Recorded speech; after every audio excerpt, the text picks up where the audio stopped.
국내 최대 장기 렌트 리스 비교견적 카베이 구독자 여러분, 안녕하세요. 카베이의 차차입니다. 요즘 날씨가 정말 좋죠. 저는 술을 잘 못하는 편이라서 모르겠는데 주변에 술 좋아하는 분들은 또 이런 날씨가 술 한잔 먹기 딱 좋은 날이라고 하더라고요. 근데 실제로 요즘 코로나19 때문에 음주운전을 해도 단속을 못한다더라 하는 생각을 하는 사람도 있나 봐요. 올해 1월부터 8월까지 음주운전 교통사고가 작년도 같은 기간보다 약 15.6%나 증가했다고 하거든요. 그래서인지 최근 들어서 이 음주운전으로 인한 끔찍한 사건, 사고들이 뉴스에 많이 나오고 있는데요. 누군가의 나쁜 습관이 한 가정을 파국으로 이끌 수 있는 심각한 문제인 만큼 오늘은 최근에 음주운전으로 인해서 발생한 사고들은 어떤 게 있었는지, 음주운전을 하게 되면 처벌은 어떻게 되는지 저 카베이 차차가 하나씩 정리해 보겠습니다.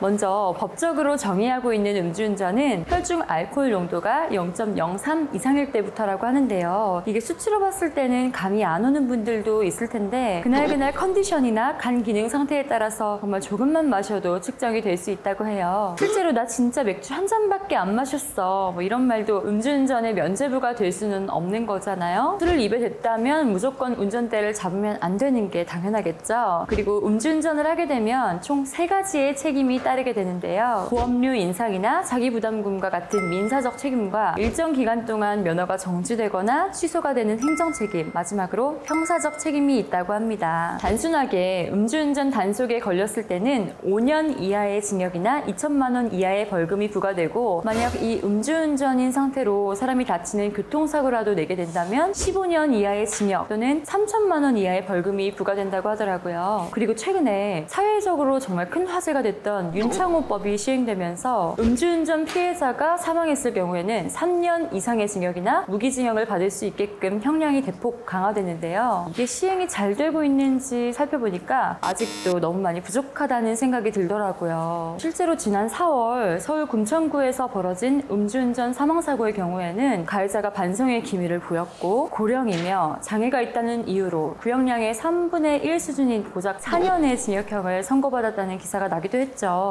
올해 7월부터 대법원 판결 검색에 올라온 음주 사망사고 판결문 6건 중 실제로 징역형이 선고된 건 딱 한 건뿐이고요. 나머지는 뭐 여러 가지 이유로 솜방망이 처벌에 그치는 경우가 대부분이더라고요. 다른 것도 아니고 이 음주운전으로 인한 사망사고 같은 경우에는 정말 강력한 처벌 기준과 그에 맞는 합리적인 판결이 있었으면 좋겠다는 생각이 듭니다. 그리고 이렇게 위험천만한 음주운전을 직접 하는 운전자뿐만 아니라 그 차에 함께 탄 동승자도 방조죄로 처벌을 피할 수 없다고 하는데요. 좀 더 정확하게는 술을 마신 상태에서 운전할 것을 알면서도 차키를 제공했거나 권유 및 독려한 동승자, 부하 직원의 이행을 방치한 상사, 대리운전이 어려운 지역에서 술을 판매한 업주 등의 경우도 모두 음주운전 방조죄가 성립된다고 합니다. 그리고 최근에는 동승자에게 더 무거운 실형을 선고하는 경우도 있다고 하는데요. 그만큼 주변 사람들도 술을 마신 사람이 운전을 하지 않도록 같이 노력하는 사회적 분위기가 조성되었으면 좋겠습니다. 최근 인천 을왕리에서 치킨 배달을 하던 50대가 음주운전 사량에 치여 숨진 안타까운 사고가 있었죠. 사고 당시 가해 차량인 벤츠 운전자는 혈중 농도가 면허 취소 수준인 0.1 이상이었다고 하는데요. 당시 한 배달 어플의 후기에서 확인할 수 있었던 피해자 가족의 답변이 인터넷에서 화제가 되면서 정말 많은 분들이 같이 마음 아파하고 분노했던 국민적인 사건이 되기도 했습니다. 정말 음주운전이 사회에서 완전히 근절돼서 이런 가슴 아픈 일이 다시는 일어나지 않았으면 하는데요. 국민적 공분을 사고 있는 사건인 만큼 본보기가 될 수 있도록 정말 강력한 처벌이 이루어지면 좋겠습니다. 최근에는 개그맨 노우진 씨가 음주운전을 하다가 적발되었다는 소식도 있었는데요. 심지어 올림픽대로에서 경찰과 추격전 끝에 잡힌 뒤에도 다시 도망치려고 했다고 하더라고요. 그나마 이 과정에서 다친 사람이 없다고 하는데 이걸 다행이라고 할 수도 없고, 예전에 개그 콘서트에서 달인 코너 진짜 재밌게 봤었는데 대중들의 사랑을 먹고 사는 직업인 연예인이 이런 사고를 내는 것 보면 정말 너무 안타까운 마음이 큽니다. 이번에는 우리나라가 아닌 해외의 음주운전 처벌 내용을 살펴볼게요. 먼저 핀란드에서는 음주운전을 하게 되면 본인의 월급에 따라서 벌금을 내야 한다고 하는데요. 실제로 노키아의 CEO는 무려 1억 5천만 원 정도를 음주운전 벌금으로 냈다고 합니다. 그리고 태국에서는 음주운전으로 사망사고가 발생했을 경우 그 처벌로 사망자의 가족들이 슬퍼하는 모습을 직접 볼 수 있도록 영원 대기실과 응급실을 청소하는 것을 법으로 규정했다고 하는데요. 자신의 잘못된 선택이 얼마나 큰 비극을 불러일으키는 건지 조금이나마 유족들의 고통을 체감할 수 있는 방법이 아닐까 하는 생각이 드네요. 마지막으로 대만에서는 음주운전 적발 후 5년 이내에 다시 걸리면 아예 번호판을 이렇게 형광색으로 만들어진다고 하는데요. 이 번호판을 붙이고 나면 어디를 가도 저 차는 음주운전한 인간이구나 하고 알아볼 수 있으니까 이거 음주운전은 습관이다 하는 상습범들한테 정말 너무 좋은 것 같은데요. 그렇다면 만에 하나 장기 렌트카로 음주운전을 하게 되면 어떻게 될까요? 장기 렌트는 월 렌탈료에 보험료가 모두 포함되어 있기 때문에 주행 중에 사고가 나더라도 해당 렌털사에 연락해서 간편하게 사고 처리를 할 수 있는데요. 음주운전으로 단속에 걸리거나 처벌을 받는다고 해서 렌트사에 바로 그 내용이 전달되는 건 아니지만 일단 음주운전을 하게 되면 처벌을 받게 되고 면허가 정지되거나 취소될 수 있잖아요. 그렇게 되면 처벌받는 기간 동안은 운전을 할 수가 없는데 매달 월 렌탈료는 똑같이 나가게 되는 거니까 예를 들어 장기 렌트로 4년 계약을 하고 2달 차에 차를 타다가 음주운전으로 면허가 취소됐다. 이러면 매달 렌탈료를 그냥 낼 수도 없고 위약금을 내고 계약을 해지할 수도 없으니까 승계자를 찾아야겠죠?